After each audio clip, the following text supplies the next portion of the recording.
bate-papo sério com você, sério com você. Bate-papo. Queremos um papo interessante.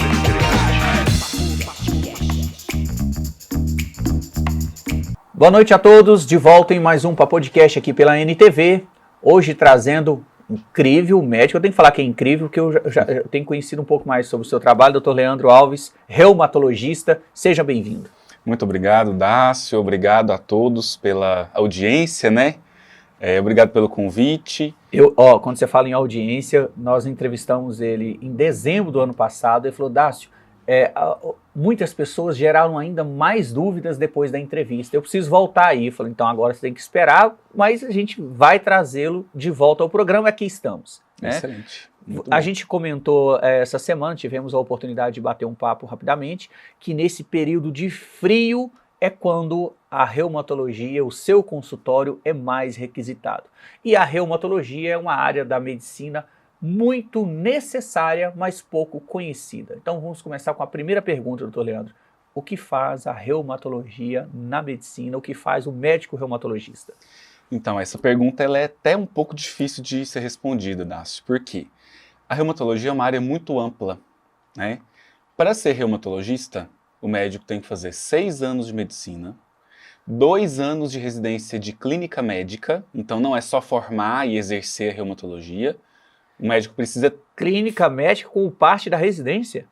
2 anos de residência de clínica médica, terminou a residência de clínica médica para ver o geral muito bem aprofundado, nós precisamos fazer mais 2 anos de outra residência, que é a residência de reumatologia.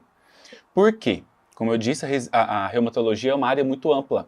Então envolve doenças sistêmicas, envolve doenças que afetam as articulações, que afetam o pulmão, que afetam o rim, que afetam o coração, o estômago, a pele.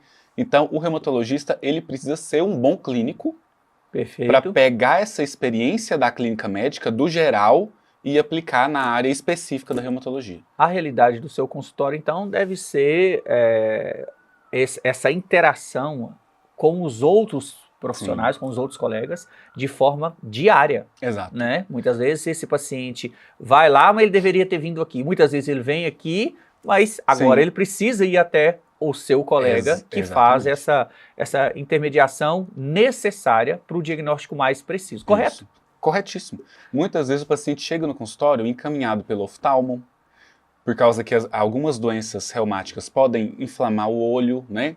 Outros pacientes chegam encaminhados pelo pneumologista, porque inflama o pulmão. Enfim, várias especialidades encaminham para nós, e o reumato também encaminha para as outras áreas, porque a gente precisa dessa interface entre as especialidades. E quando esse profissional, aí lógico a gente vai falar um pouquinho, você está falando da questão do olho, quando esse oftalmologista percebe que aquele problema em si, ele não vai conseguir resolver, vai precisar de indicar o seu paciente naquele momento para o reumatologista. Então, tem vários tipos de inflamação, vários tipos de acometimentos do olho, e o oftalmo, ele tem a experiência, né? E ele vê que aquele tipo de inflamação não é só do olho.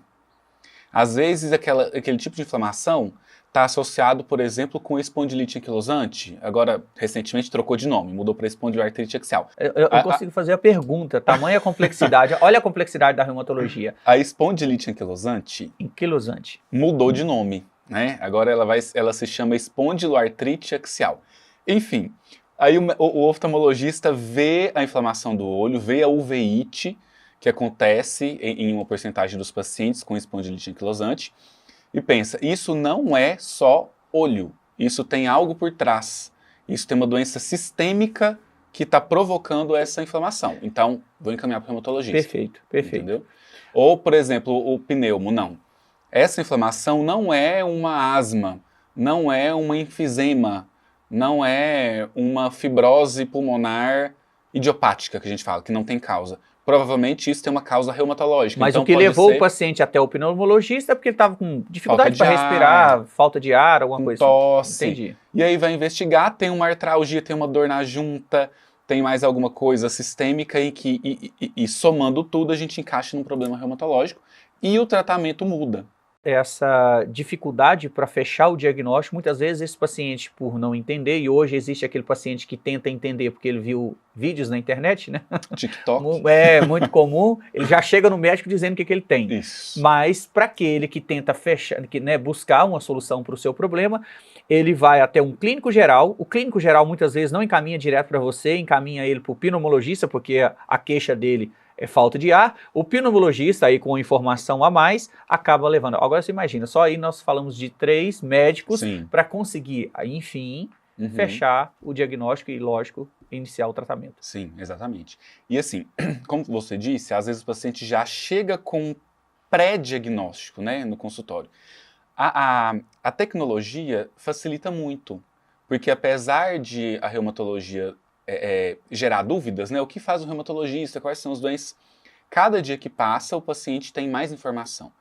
E não é incomum o paciente já ir no consultório do reumatologista queixando dos seus sintomas específicos. Quando você fala dessa informação, cada dia que passa ele tem mais informação. Normalmente essas informações que o paciente traz contigo, graças ou infelizmente graças à internet, felizmente ou infelizmente, são mais benéficas ou maléficas na sua opinião? Esse pré-diagnóstico ele traz no consultório porque ele viu alguém, antigamente viu alguém falar, agora ele viu as redes sociais falarem. É muito benéfico. Porque qual que é a questão das doenças, no geral, né, em toda a medicina? Diagnóstico precoce. Então, quanto mais precoce o diagnóstico, mais sucesso nós vamos ter no tratamento. Perfeito. Então, se o paciente chegar, eu vi no Instagram, por exemplo, eu te sigo no Instagram e vi que você fala de dores nas articulações, que são piores de manhã, por exemplo, eu acordo com as mãos rígidas, e aí eu vi no seu vídeo de artrite reumatoide que isso é característico da artrite. Ele se identifica. Ótimo. Identificou, vai no consultório, faz o diagnóstico precoce. Antigamente não era assim. Eu não era médico antigamente, né? Mas assim, o que eu vejo os médicos mais experientes falando é que os pacientes chegavam, os reumatologistas, né, mais experientes, os pacientes já chegavam com as mãos cheias de deformidades, porque demorava a chegar no reumatologista, entendeu? Então hoje em dia não, o paciente tem um conceito geral, né, investiga, pesquisa. Mas aí nós estamos falando de dois vamos dizer assim, curiosos da internet. Um que vai seguir o médico responsável na sua página oficial do Instagram. Sim. E o outro, muito comum na estética, que segue um influencer que acaba disseminando informações que muitas vezes não são confiáveis. Sim. O pouco conhecido, principalmente a área de estética ou a parte de atividade física, ensinando como fazer, o que fazer e tal. A gente está falando de conhecimento científico. Sim, medicina baseada em evidência. Exato. Aquele internauta que segue um médico na sua página oficial e esse médico, lógico, ele tem responsabilidade sobre aquilo que é dito. Inclusive, ele pode responder caso ele coloque lá uma informação que não seja correta. Com certeza. Não é isso? A gente tem que tomar muito cuidado com o que a gente vê na internet, né? Porque existem fake news, existem informações erradas e informações de profissionais que querem dinheiro, né? Não, então eu vou falar tal coisa, tal informação, os pacientes vão chover no meu consultório e na verdade é erro, é coisa errada. Então a gente tem que tomar cuidado com o que a gente ouve, o que a gente vê. Depois dessa introdução fantástica, entendeu? Não poderia abrir o nosso bate-papo aqui de forma mais precisa, em se tratando de como enxergar, como ver a reumatologia, o reumatologista, como o paciente pode chegar até esse profissional. Vamos falar das doenças em si, começando sobre a fibromialgia. Talvez uma das áreas mais importantes dentro da reumatologia. Me fale sobre a fibromialgia, como as pessoas podem se identificar com essa doença, como ela se desenvolve, enfim. Antes disso, eu vou só definir o que é a reumatologia, porque a gente foi introduzindo e eu não conceituei, eu não dei o conceito de reumatologia. A reumatologia é uma área ampla, como a gente já falou, que envolve o diagnóstico e tratamento de doenças do tecido conjuntivo. O que é o tecido conjuntivo? Articulações, os ossos, os tendões, o sangue, entendeu? Os Então, ossos também? também, o reumatologista ele pode tratar a osteoporose, por exemplo. Entendi. E outras entendi. doenças Quando a gente está falando de ossos, relacionadas. a gente está falando de trauma, a gente está falando de Sim, de doenças ligadas à estrutura óssea. doenças crônicas. Uhum. E a osteoporose e outras doenças relacionadas ao osteometabolismo, Entendi. que também estão incluídas. Que leva à dor e que é muito comum. No caso da osteoporose, a osteoporose vai doer se quebrar o osso. Sem fratura, a osteoporose não dói. Uhum. Mas a gente precisa tratar a osteoporose antes de culminar na fratura. Exato. Antes de fragilizar o osso. Sim, Entendi, exatamente. Entendi. Voltando à sua pergunta sobre fibromialgia. Não, fibromialgia não, continuar agora agora só conclui sobre o que é a reumatologia. Está falando da questão dos tecidos conjuntivos. Sim, então, o que o paciente queixa quando ele está no consultório do reumatologista? Basicamente dor. Uhum. Dor por quê? Acontece inflamação nos tecidos em diferentes graus. Então, por exemplo, o paciente chega no consultório com uma queixa de dor no punho, dor nos dedos, inchaço. Então, a gente precisa investigar o que é isso. Porque tem várias causas de dor, né? Então, pode ser doenças autoimunes, como artrite reumatoide, como lúpus, como espondilite anquilosante. Doutor, é mais artrite comum no psoriásica. público mais velho, mas as pessoas de 15, 16 anos ou crianças podem também ter o médico reumatologista como a pessoa que vai fechar aquele diagnóstico? Sim, eu brinco com os pacientes do consultório que o reumatologista tem pacientes de mamando caducando. Porque tem a reumatopediatria. Tem paciente perfeito. com 3, 4 anos que tem lúpus, que tem artrite idiopática juvenil, que é um tipo de artrite que comete a infância. Aí tem paciente de 16, 17, 20, tem paciente de 50, 70, 90. Uhum. Então, no meu consultório tem paciente de 3 anos e tem paciente de 97. Então, perfeito. Fechada a muito... reumatologia, vamos para a fibromialgia. Vamos. Então vamos lá. Fibromialgia hoje, uma das principais doenças diagnosticadas pelo reumatologista. Sim. A fibromialgia é uma doença que causa uma dor generalizada. Então, causa dor no corpo inteiro. O paciente chega no consultório falando que tem dor da cabeça, do cabelo até o dedão do pé. Então, tem dor nas articulações, né, nas juntas, mão, punho, joelho, tornozelo, ombro, na coluna. E tem dor muscular também. A carne dói. Sem ele ter exatamente feito uma atividade, porque Sim, uma atividade que provoca aquela dor que é saudável. Sim, né? exatamente. Sem ter um estímulo para aquilo, Uhum, um estímulo nocivo. Porque, por exemplo, se eu bato a minha canela na escada, óbvio que vai doer. Lógico, né? Tem um estímulo, tem uma dor. Uhum. O paciente que tem fibromialgia, ele tem essa dor sem bater a canela na escada, entendeu? Uhum. E essa dor, ela pode ser generalizada, você colocou que ela é generalizada, mas ela pode ser pontual ali? Ou a fibromialgia sempre é generalizada? A fibromialgia é generalizada. Entendi. É dor, o paciente tem dor dos dois lados do corpo, acima e abaixo da cintura. Tem um outro tipo de doença, que é a síndrome miofacial, que pode causar dor pontual. A fibromialgia, teoricamente, na prática, é generalizada. Entendi. E é um sofrimento. E ela tem graus de dor, ou seja, pode ser uma dor mais leve, Sim. E se você não busca o tratamento, ela vai aumentando, até se tornar insuportável. Sim, tem graus. Isso? Tem pacientes que controlam as dores somente com exercício físico, porque o exercício físico é tratamento na fibromialgia. Perfeito. Faz parte do tratamento não medicamentoso e é o principal ponto do tratamento. Tem pacientes que precisam fazer exercício físico e começar tratamento medicamentoso leve, às vezes um relaxante muscular já ajuda, e outros pacientes precisam fazer uso de medicamentos com doses maiores, com mais classes de medicamentos associados. Doutor, precisa realmente de uma orientação médica. Imagina você dizer para um paciente que está sentindo dor, que ele tem que fazer exercício físico, provavelmente ele vai sentir mais dor, porque ele provavelmente seja sedentário, é um desafio. Sim. Aí a orientação médica, porque ele vai ter que entrar com uma medicação para diminuir aquela dor e para ela não voltar à atividade física. Exatamente. É isso? E aí, muitas vezes o paciente pensa exatamente isso. Como que eu vou fazer exercício físico, sendo que eu tenho dor no corpo inteiro? É assim. Claro, todo mundo que é sedentário e que vai começar a fazer exercício vai sentir dor, infelizmente. Paciente que não tem fibromialgia, que começa a fazer musculação, por exemplo, 2, 3 dias depois fica quebrado e não quer voltar. Quem tem fibromialgia... O que, na verdade, aquilo ali é um benefício que o seu Sim. organismo já começa a te oferecer quando você faz uma atividade física e sente Isso. aquela dor. Eu até gosto dessa sensação, só É porque bom. ela leva a maioria a desistir daquele momento que é crucial para ele Isso. mudar de vida, talvez. O que eu oriento para os pacientes que têm fibromialgia? No início, por exemplo, vai fazer musculação, que é ótimo para fibromialgia. Caminhada, hidroginástica, natação, é o que o paciente quiser, né? Não pode Entendi. ser um castigo.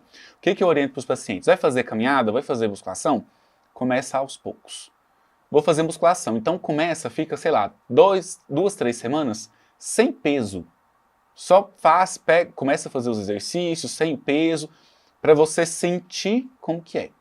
Depois desse tempo, começa com peso leve, porque senão o paciente não volta depois, porque as dores vão piorar. Eu percebo que quando a atividade física é iniciada com o acompanhamento de um personal, de um profissional, um instrutor da academia, hoje é sempre orientado o paciente, principalmente quando esse paciente é acima de 40 anos, tal, a começar mais leve. Sim. Porque tem gente que fala, não, eu vou mudar, ele vai nos primeiros, principalmente quando a galera mais jovem, de 18 anos, vai para academia, ele Já resolve, quer pegar o mundo, né? já quer, mas dá 5 dias, tá custando andar, Sim. entendeu? Então, as atividades que são orientadas, o pessoal já tem, né, os instrutores, os personal trainers já tem essa visão e essa orientação é dada. E eu sempre falo, vai começar a caminhada? Vai. Então não faça uma maratona de São Silvestre. Né? Começa 15 minutos na primeira semana, depois, tô bem, vai para 20, vai aos poucos, sem pressa. A pressa vai atrapalhar o tratamento. Doutor, vamos falar sobre uma outra doença muito comum, que é o lúpus, diagnosticado pelo reumatologista. Aí eu quero te fazer uma pergunta, existe um outro profissional, sem ser o reumatologista, que também pode diagnosticar o lúpus? Ou achar que está diagnosticando o lúpus? Porque o lúpus é um diagnóstico confuso também. Sim, o lúpus também é uma doença crônica, também é uma doença sistêmica, também envolve muitas especialidades. E claro, por exemplo, o paciente está com dor articular, está com mancha de pele que piora com o sol, está com afta na boca, às vezes a mulher tem afta na vagina. Doutor, o que o senhor está pênis. falando aí é tão comum, porque o paciente, imagina, pode ser, por isso que eu fiz questão de comentar sobre o lúpus. Imagina, você está falando de afta na vagina. O ginecologista que você pensa em procurar naquele primeiro momento, acaba que ele só vai vir para você. Afta na boca, você pode procurar um dermatologista, de repente percebe que quem vai resolver aquilo é o reumatologista. Mancha na pele, a mesma coisa. Agora você imagina, são profissionais diferentes, para quem é leigo, que podem, naquele primeiro momento, receber o paciente e ele ter esse discernimento que quem vai resolver o problema é o reumatologista. Mas, na sua opinião, e a gente vai voltar dentro desse assunto tratando sobre o lúpus, os colegas têm esse conhecimento para dizer, não sou eu que vou te ajudar, é o reumatologista, ou essa visão também tem que sendo trabalhada, já que são poucos reumatologistas em Patos de Minas, se eu não me engano, tem só 3 ou 4, é isso? Isso. Então, o que acontece? O conhecimento que tem que ser difundido, né? Eu recebo muitos pacientes com hipótese de diagnóstico de lúpus vindo de clínicos gerais. Porque o clínico, ele tem um conhecimento do geral, né? Então, por exemplo, uma paciente jovem que tem muita queda de cabelo, que tem lesão de pele que piora com o sol, repetindo, que tem dores nas juntas, que tem afta, que tem uma anemia, que tem leucócito baixo, que são as células de defesa, que tem as plaquetas baixas, que são células que fazem a coagulação do sangue e que evita ter sangramento. Isso é o clássico. Porque uma coisa é ter afta. Lúpus só com afta não é comum. Tem outras coisas juntas. Quando o paciente tem tudo isso, fica fácil de diagnosticar. Quando fala em afta, a maioria das pessoas fala, não, está com imunidade baixa. Pode ser e pode não ser. Tem que fazer uma investigação mais ampla. Pode ser que comeu abacaxi. Mas tem gente que tem afta com frequência, concorda? Sim, aí isso tem que ser investigado. E não só lúpus causa afta. Outras doenças na reumatologia também causam afta. Como uma doença que não é muito comum, que chama doença de BC. Causa afta na boca, causa afta na vagina, no pênis. Então, aí precisa de uma avaliação mais aprofundada. E essa avaliação o reumatologista faz Reumatologista. através de exames de diagnóstico, fecha exames de sangue. exames de sangue e tal, fecha o diagnóstico, pronto. Isso, exatamente. Entendi. Agora, além dessa questão das feridas, outros sintomas que são provocados pelo lúpus? Sim, além desses sintomas que eu já falei, pode acontecer febre baixa. Não é comum, por exemplo, o paciente acordar, tá com febre de 40 graus. Não. Isso tem que pensar em infecção, né? Uma sinusite, uma pneumonia, alguma coisa do tipo. A febre que acontece no lúpus é febre baixa. 37,8, 38, 38 e pouquinho, né? Vários dias, uma febre prolongada. Isso é comum do lúpus. O lúpus é uma inflamação. É uma doença que causa inflamação.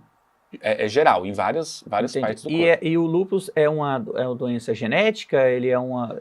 Enfim, como uma pessoa pode ter o lúpus? É uma doença autoimune, né, como várias doenças dentro da reumatologia, em que o próprio organismo se ataca.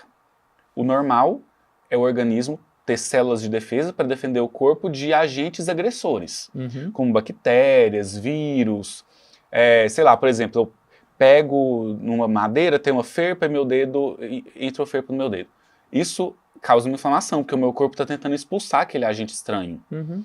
No lúpus e nas doenças reumatológicas autoimunes, o corpo considera as células do corpo, como algo estranho e vai tentar inflamar para acabar com aquela célula. Por isso que inflama. Entendeu? Entendi. Então é como se o corpo tivesse desregulou essa tentativa de fazer o bem, né? E aí faz o mal. Você pode ter o lúpus e ele não se desenvolver, ou ele se desenvolver por causa de uma ferida ou de uma lesão ou alguma coisa assim, é isso? Assim, o corpo pode produzir autoanticorpos. O que é isso? São proteínas que se ligam em alguns tecidos e causam inflamação. No lúpus acontece isso. O paciente pode ter autoanticorpos e não ter doença. Exemplo, muito comum o paciente chegar com um exame FAM positivo. O FAM é um exame que sugere algumas doenças reumatológicas, incluindo o lúpus. Entendi. Ter algumas doenças, não exatamente não só só o lúpus. Entendi. Ter FAM positivo, o exame de sangue, FAM, não chega ao diagnóstico de lúpus. Então, vários pacientes têm esse exame positivo e não têm doença. Para ter doença, tem que ter o exame positivo e os sintomas. Os sintomas, perfeito. Então, como você disse, o paciente pode... Não é que pode ter lúpus e ele não desenvolveu, é porque não tem o diagnóstico ainda. Tem só o exame positivo, mas não chegou a desenvolver. Mas ele pode ser um paciente a desenvolver, Pode. já que ele tem qual você falou o nome desse exame? O FAM. O FAM, já que ele já tem. Sim. Ou seja, uma predisposição a desenvolver Exatamente. o lúpus. E Entendi. com relação à sua pergunta, a genética. Não é uma doença genética, mas é uma doença que tem uma predisposição. Então, mães que têm lúpus têm filhos com uma possibilidade maior de ter lúpus do que as mães que não têm. Perfeito. Seguindo com esse bate-papo, vamos para um outro tema muito comum, um outro sintoma muito comum, ou doença, vamos tratar assim dentro da reumatologia, que é a artrite reumatoide ou espondilite ou espondilite. São doenças diferentes. Perfeito. São doenças que a gente pode colocar como extremas, de polos diferentes dentro da reumatologia. Mas é bom a gente falar... Porque a artrite e a artrose são muito conhecidas. Espondilite menos, mas a artrite e a artrose são doenças muito conhecidas. Só porque quando você fala de artrite, o termo artrite não é uma doença. É uma manifestação. Uma manifestação. Quando a gente vê um paciente com artrite, que é a inflamação da articulação, né, a junta inchada, vermelha, doendo, isso é artrite. A gente tem que investigar qual tipo. É a artrite reumatoide? É a artrite psoriásica? Então esses são os primeiros sintomas Isso. da artrite. Exatamente. O diagnóstico ainda não é fechado. Não, a artrite é uma manifestação, é um sintoma de uma doença específica. Perfeito. Eu quero continuar esse assunto e aí ele gera muitas dúvidas. Uhum. Eu vou deixar isso para o segundo bloco. Nós vamos chamar os comerciais, voltamos já já, aguardem. Bate-papo.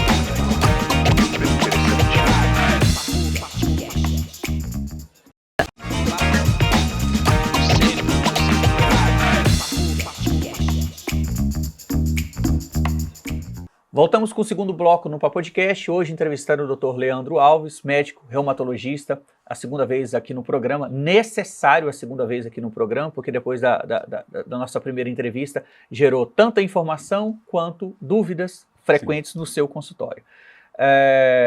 Doutor, a gente vai começar esse segundo bloco. Vou te fazer uma pergunta. Estou vendo o senhor extremamente elegante aqui. Só compra aqui, em Patos de Minas?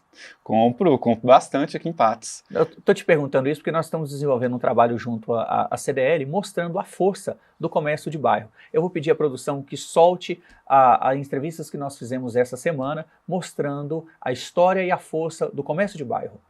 Vejam.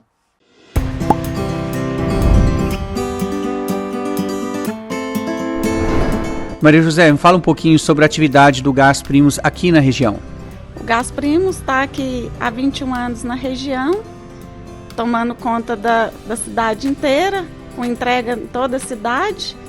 E a nossa maior prioridade é agilizar a entrega, né, com maior segurança possível em toda a cidade. Abrange até um pedacinho da zona rural. Qual o horário de funcionamento? Funcionamento de segunda a sábado, de 7 às 20 horas, aos domingos e feriados, de 7 às 14 horas.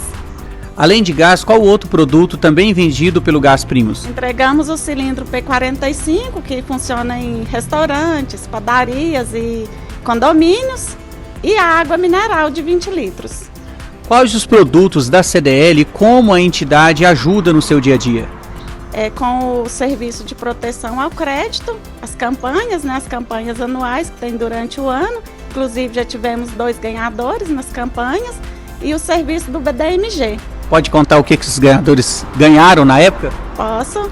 Um vale compras no valor de R$200 e o último um jantar romântico no Dia dos Namorados. Pronto, ganharam o dia, hein? Ganharam o dia. Sr. Vanderlei, quantos anos de loja? Nós temos 21 anos que a gente abriu a primeira loja, uma loja de confecções, a Divander Confecções. Aí depois o tempo foi passando, a gente foi ampliando, cresceu a loja e depois nós abrimos a Divander Móveis e Colchões. Ela tem 13 anos. Graças a Deus as duas lojas são as lojas bem estáveis, cresceram bastante. O senhor tem uma história interessante, o senhor começou no comércio há muitos anos, o comércio de centro, e hoje o senhor empreende no comércio de bairro. Fala sobre essa experiência. Os dois comércios são um pouco diferentes. Como eu trabalhei no centro, agloba várias pessoas de vários bairros, né? E no bairro específico que eu tenho a loja, normalmente você fortalece mais as pessoas, o relacionamento que você tem com o seu cliente, ele passa a te conhecer mais, você conhece ele, principalmente porque eu moro no bairro. Então isso ajuda bastante no relacionamento com os nossos clientes. Desde quando a gente abriu, né, fizemos a parceria, filiamos ao CDL, né, aí no início era mais o serviço de consulta, né, ao SPC, depois outros produtos, né, a gente participou das campanhas, todas as campanhas do CDL, depois o CDL, parceria com o Banco da Gente também, a gente já utilizou, e tem também o setor de cobrança da CDL, que auxilia muito nós lojistas, né, aquelas pessoas inadimplentes, o CDL faz um trabalho e ajuda bastante a reaver o crédito daquelas pessoas.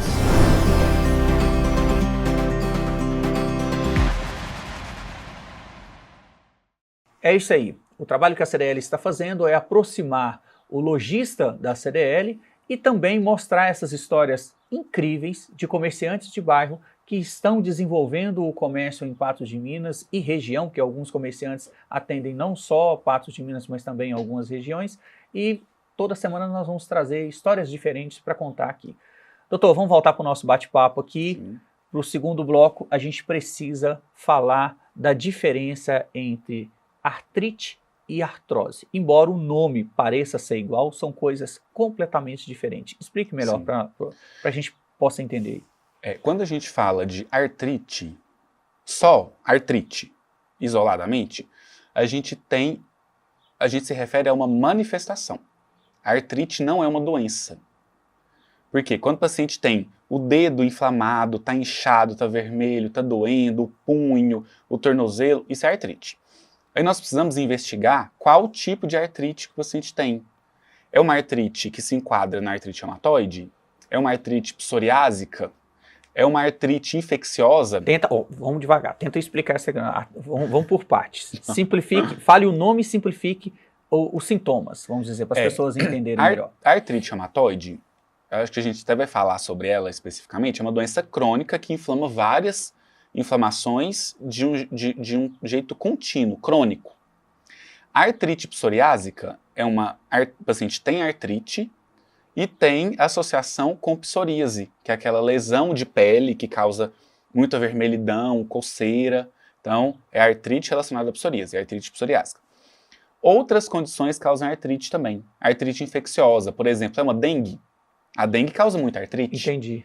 É uma chikungunya, causa mais artrite ainda. Você teve uma doença e desenvolveu artrite. Sim, exatamente. Depois que a doença passou.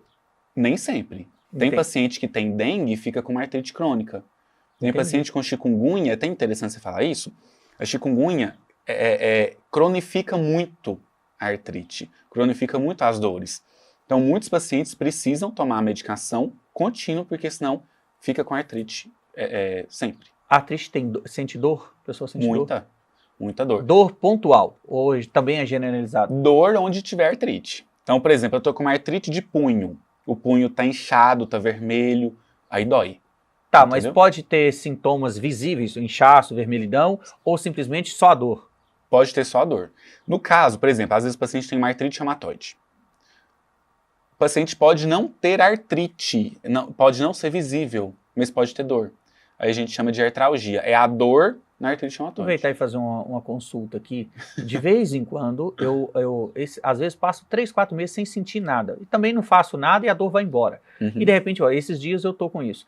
Uma dor no calcanhar do pé direito apenas. E quando eu levanto à noite e tal, aquilo tá doendo. Eu não sinto dor, nesse momento eu não sinto nada. Mas essa dor vem normalmente à noite, lá depois das 11 horas da noite, e aí se eu levanto de madrugada para ir no banheiro, tá aquela dor no calcanhar direito apenas. Mas eu tenho que, às vezes, pisar na ponta do pé, tanto que tá doendo. Não tem nada a ver com a parte ortopédica, eu acredito eu. Aproveitando fazer uma consulta. Depois você vê o valor da consulta. Essa dor no calcanhar, ela pode ser por causa de uma entesite de calcânio. O calcanhar, né, tem a inserção de um grande tendão, que é o tendão de Aquiles, e esse tendão pode inflamar. Mas é embaixo do pé. Sim, pode causar dor nessa região. E as pessoas idosas, não sei se é porque a minha idade está chegando, as pessoas mais idosas têm muita dor no pé. Você vê que quanto as pessoas vão ficando mais velhas, tendem a comprar calçados mais confortáveis, porque essa dor no solado do pé, ela é... Essa dor no solado do pé pode ser uma fasciite plantar, porque tem um grande tendão, por isso que ele é chamado de fáscia, ele insere no calcanhar embaixo. E isso pode ser uma fasciite plantar, que pode estar dentro de algumas doenças reumáticas também. Aí, ó. O seu consultório vai lotar essa semana, porque o que tem de gente com dor no solado do pé, sem uma explicação lógica, eu cheguei até a imaginar que poderia ser alguma coisa relacionada a diabetes. Aí eu vou lá, faço o exame, não dá nada. Gente, não tem lógica. E às vezes isso vai embora. E volta. Eu tenho 2 meses que eu tô com esse negócio, a dor no solado do pé direito e só no calcanhar. Esse seu sintoma é até importante para a gente chamar atenção. Dores que são piores de manhã, que são piores à noite, que são piores de madrugada, ou seja, quando o paciente está em repouso, tem que chamar atenção para doenças reumatológicas. Tá? É diferente, por exemplo, de um esporão. O que é o esporão? Pois não é esporão. O esporão é quando cresce um pedacinho de osso embaixo e o paciente sente dor quando pisa, sabe? E quando está em repouso não tem dor. É diferente. Então a gente tem sinto dor quando piso, mas, por exemplo, durante o dia eu já não sinto dor. A dor é de uma dor. Eu tenho que ir lá no seu consultório. Precisa. Então esse seu sintoma tem um ritmo inflamatório. Diferente do esporão, que tem um ritmo mecânico. Então a gente tem que pensar em algum... Tem que investigar melhor. Tem que achar o problema. Vamos sair dessa consulta aqui, vamos para a questão da artrite e da artrose. A gente falou da artrite, essa questão da diferença, e a artrose em si. Quando essa doença pode ser sentida pelo paciente? A artrose, ela é causada por desgaste do osso. Então, por exemplo, eu tô com dor no joelho, ele fica fazendo creque-creque, eu ando, dói, eu subo escada, dói. O meu joelho estrala muito, mas eu não sinto nada no joelho, nunca senti. Então quer dizer que estralar significa que o joelho não tem algum significa problema. doença. Perfeito. Tá? O que acontece? A articulação... Mas vamos falar do joelho, pra gente exemplificar. Muito comum. Sim, Meu Deus a artrose do céu. de joelho é muito clássica. Muito comum. O joelho, ele é formado pelo osso da coxa e o osso da perna, né? O fêmur em cima, a tíbia embaixo, tem a patela também. E aí esses ossos, eles são recobertos por cartilagem. A cartilagem, ela protege o osso, né? Quando o paciente tem artrose, essa cartilagem, ela fica desgastada. Perfeito. E aí fica osso com osso. Então, isso é o desgaste. Isso se dá por questões genéticas ou é provocado por algum movimento, uma atividade física feita de forma errada ou com a idade? Porque isso é muito comum, principalmente quem tem problema de coluna, a gente está falando do joelho, mas coluna, enfim, várias partes onde tem essa... Né, onde tem articulação, osso pode ter artrose. A artrose é multifatorial. Então, a artrose tem perfil genético também.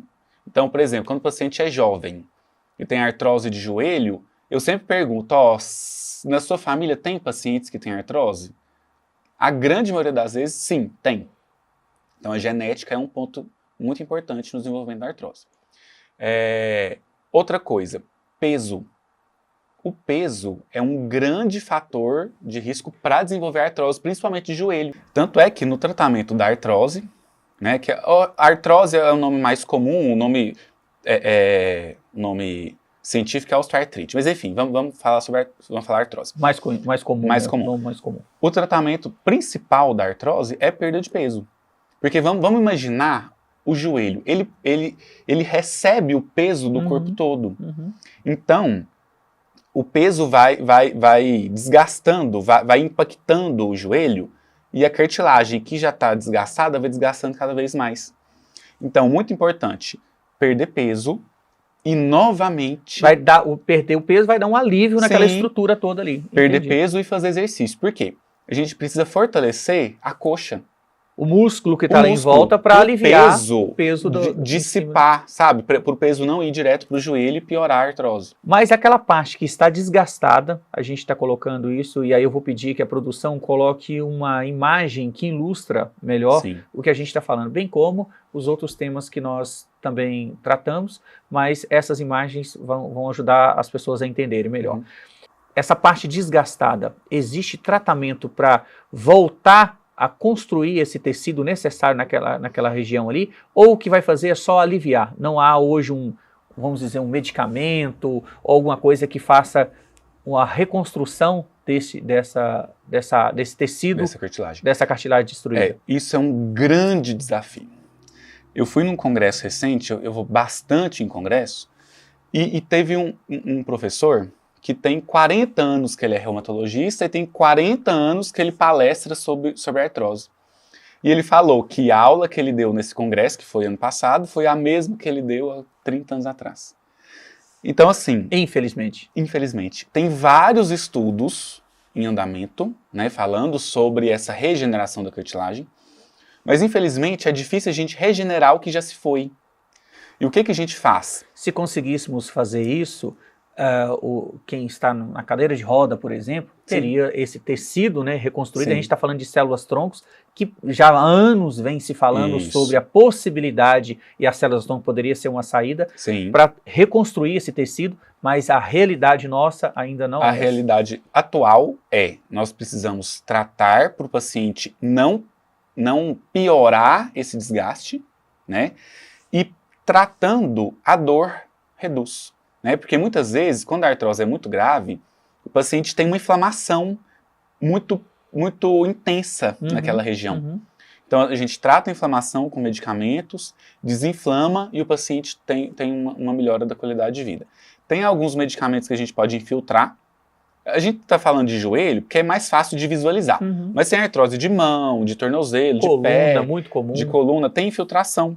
com corticoide, com ácido hialurônico, que dá uma lubrificada na articulação e aí reduz bastante a dor. Resumindo, o tratamento da artrose é perda de peso, atividade física, Isso. medicação para amenizar o sintoma da dor. Isso? Exatamente. Esses 3 pontos? Isso mesmo. Mais algum? Basicamente, não, basicamente isso. O que a gente mostra é que esse bate-papo, a gente chega e fecha aqui vamos dizer assim, um pré-diagnóstico, ou seja, não tem cura, mas tem Controle. controle, né? Não Exatamente. seria nem tratamento, tem controle, né?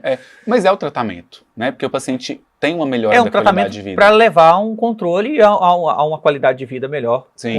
com a doença ali já estabelecida, já que a gente citou anteriormente, que a cura em si, ou seja, a regeneração desse tecido, a medicina ainda não tem essa receita. É igual diabetes e pressão alta, Uhum. por exemplo. Não tem cura, Uhum. mas tem tratamento que faz o controle da patologia. E o que essas pessoas buscam, o quê? Uma melhor qualidade de vida. Sim, Né? exatamente. Doutor, falamos da artrose, vamos falar da espondilite. Uhum. A espondilite anquilosante, ela é uma doença que até recentemente mudou de nome, né? O nome da espondilite anquilosante passou para espondiloartrite axial. O que é isso? Só para confundir um pouco mais, né? Quando a gente começa a entender sobre uma doença, não, Aí mudou troca, o nome, né? vamos mudar o nome. Vamos continuar falando espondilite? Porque é mais familiar, né? A espondilite anquilosante é uma doença inflamatória, ou seja, os pacientes têm dores de ritmo inflamatório. O que é isso? Principalmente dor da coluna, dor lombar, dor no bumbum, dor no A quadril. gente está falando de inflamação. Inflamação. Uhum. É diferente de artrose, Uhum. né? Então, o paciente geralmente mais jovem, antes dos 45 anos... Doutor, aproveitando, eu te interrompendo de novo. É possível a pessoa ter uma artrose e ela não controlada, ela desenvolver uma inflamação e ir para a espondilite? Não. Não. Não tem, são doenças diferentes. A espondilite, quando ela é uma doença grave, quando é uma doença de longo prazo, né, de longa duração, por ela inflamar muito, ela pode desgastar o osso. Uhum. E aí gerar uma artrose secundária à espondilite. Entendi, Mas a artrose causar uma espondilite, não. entendi. Então vamos lá para a espondilite. Tá, então o paciente geralmente jovem, abaixo dos 45 anos, começa com uma dor lombar, uma dor na coluna, né? Aqui, lombar, perto do bumbum, o bumbum dói às vezes de um lado, às vezes de outro. Pior de manhã, pior ao repouso. Às vezes o paciente acorda à noite com dor, né? Eu sempre comento desse paciente que foi marcante. Ele chegou no consultório falando que queria acordar tarde no final de semana. Mas ele não conseguia acordar tarde por causa que a dor incomodava muito quando ele estava deitado. Então no domingo ele levantava 4h30, 5 horas da manhã. Por isso que as suas consultas duram 1 hora, que às vezes até você entender Isso. e fechar o diagnóstico, você precisa de bater um papo com o paciente ali, uns Precisa. 50 minutos, 1 hora. Uma característica do reumatologista é escutar. A gente precisa ouvir o paciente, porque a gente precisa entender o sintoma. Ah, eu tô com dor. Dor onde? Uhum. Que horas que piora? Tem alguma coisa que melhora? Como que é isso, né? Então a gente precisa aprofundar muito nessa anamnese. Então, falando desse paciente jovem, Então, é o paciente jovem com essa dor lombar. Pode ter outras dores também, pode ter dor no calcanhar, como o seu. Não tô te diagnosticando. não, eu não sou não, que eu já não tô jovem, entendeu? Eu tô fora desse. Pode ter dor nos cotovelos, dor no joelho, dor em outras partes da coluna. E aí vem aquela questão do oftalmologista. A espondilite anquilosante pode causar inflamação no olho, que é a uveíte.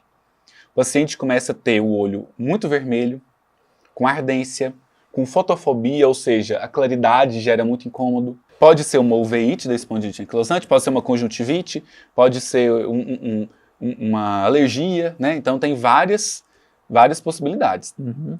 A espondilite pode causar essa inflamação no olho, né? Geralmente de um lado só, um olho, mas nada impede de ser os dois.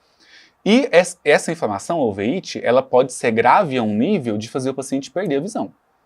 Então, E isso a gente está falando de um paciente que vai lá no oftalmologista, o oftalmologista Isso. fala, não, quem vai resolver o seu problema é aquilo que a gente conversou no início do isso. programa, tem que ir para o reumatologista. Exatamente. Perfeito. Isso mesmo. Doutor, o reumatologista, a gente percebe que é um médico essencial em algum momento da vida, pelo visto. Tá, Sim. né?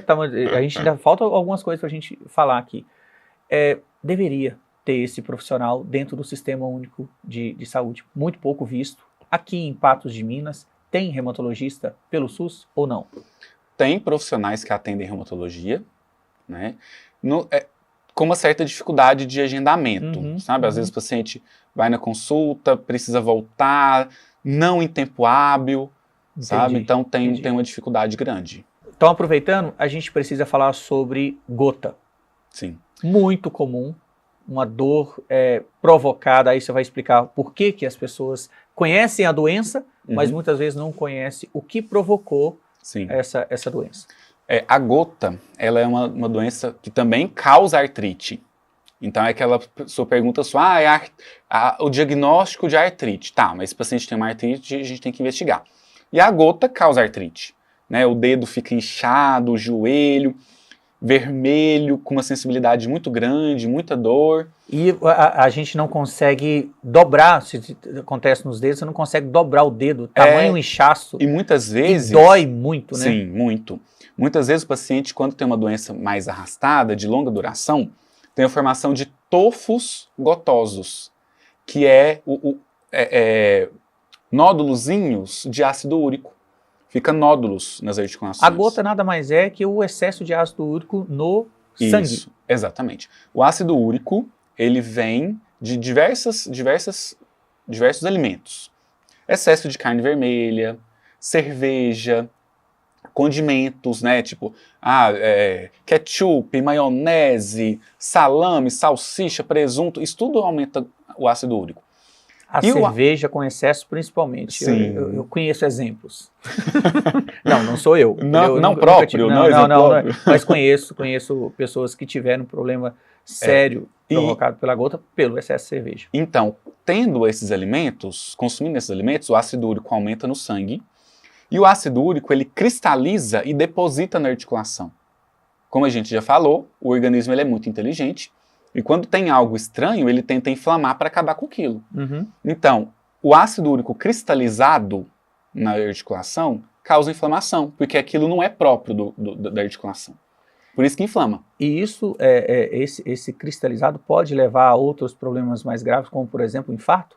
Ou não está ligado? Você está falando de cristalizar, o sangue está ali, ele vai gerar aquela inflamação, pode estar correlacionado com doenças cardíacas? Essa pergunta é muito interessante, porque a gota é um fator de risco que aumenta o risco cardiovascular. Está associado sim, com certeza. E está associado também a outras condições. Por exemplo, pedra no rim. As pedras nos rins, as nefrolitíases, né, podem ser de ácido úrico.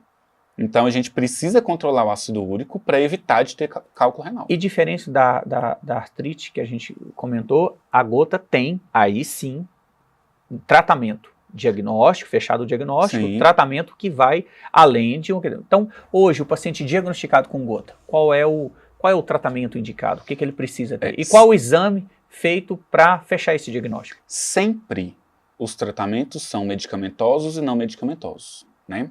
Então, tratamento não medicamentoso, evitar, por exemplo, alimentos que aumentam o ácido úrico. Faz toda a diferença. E aí a consulta vai dizer como é o seu dia a dia, ele vai dizer o que você bebendo cerveja, comendo churrasco todo dia e tal. Então eu sempre pergunto para o paciente, quando você vai num rodízio de churrasco, bebe cerveja, no outro dia piora? Piora demais, Entendi. Clássico. Então, evitar fatores que aumentam as crises, né? E tem medicamentos específicos, tem medicamentos que tiram da crise, e tem medicamentos que mantêm sem a crise. Então, isso é importante. O ácido úrico no sangue é um dos exames que a gente usa. Ácido úrico em urina de 24 horas também, a gente vê se o paciente está eliminando pouco na urina ou produzindo muito, e aí o tratamento pode mudar. E outra coisa, outra opção diagnóstica é puncionar. Por exemplo, tem um joelho muito inchado. A gente pega uma agulha, tira o líquido do joelho, manda para o laboratório e vê os cristais de ácido úrico lá. Isso é diagnóstico preciso. Perfeito. Doutor, chegamos a mais um bate-papo agradável aqui. Parabéns pelo trabalho. Obrigado por ter retornado aqui a nosso pedido tá bom? Eu quero que você deixe uma mensagem para os nossos telespectadores no momento que eu nunca vi falar que faz frio em agosto, mas nós estamos em agosto e a temperatura caiu. E o que me parece é que neste período mais frio, o seu consultório, que já é movimentado, movimenta ainda mais porque as dores aumentam. Deixa uma mensagem para o nosso público que certamente precisa de um reumatologista em algum momento da vida, e nesse momento que a gente está passando de queda de temperatura, essas dores podem ser mais sentidas. Sim. Primeiramente, eu gostaria de agradecer, né, o espaço, né, para a gente falar sobre essa área que é tão ampla, que é tão, eu considero apaixonante, né, porque eu gosto muito da área que eu atuo. Reumatologia é uma área incrível, né?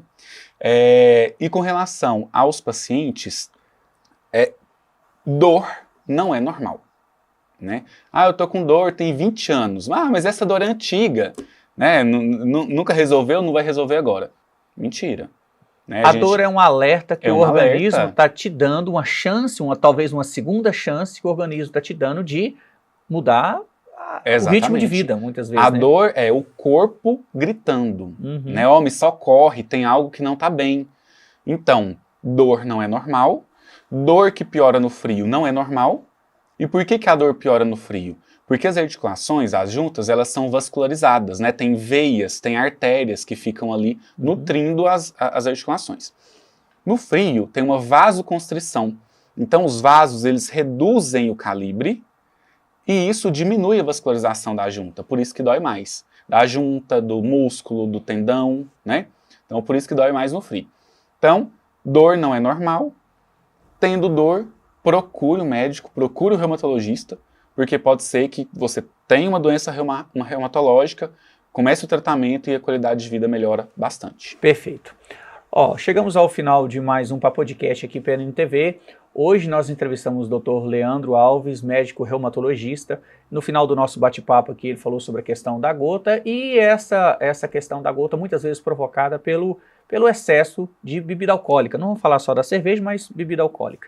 Então, o nosso programa vai ao ar toda quinta-feira, reprisado aos sábados, e a gente quer aproveitar e conscientizar as pessoas que vai sair para beber beba com moderação, mas não vai de carro. As pessoas muitas vezes ainda insistem em dirigir o próprio carro depois de ter ingerido bebidas alcoólicas. A polícia está de olho nesses infratores ou nessas pessoas que insistem ainda nessa ideia. E se você vai beber, vai com um carro de aplicativo. Ele é mais seguro, é uma forma de voltar para casa de forma mais tranquila. Então, essa mensagem a gente vai deixar aqui todo o programa da agora em diante. Um abraço a todos, fiquem com Deus, até o próximo programa. Até lá. Vamos bater um papo. Quero ter um bate-papo sério com você, sério. Bate-papo. Queremos um papo interessante.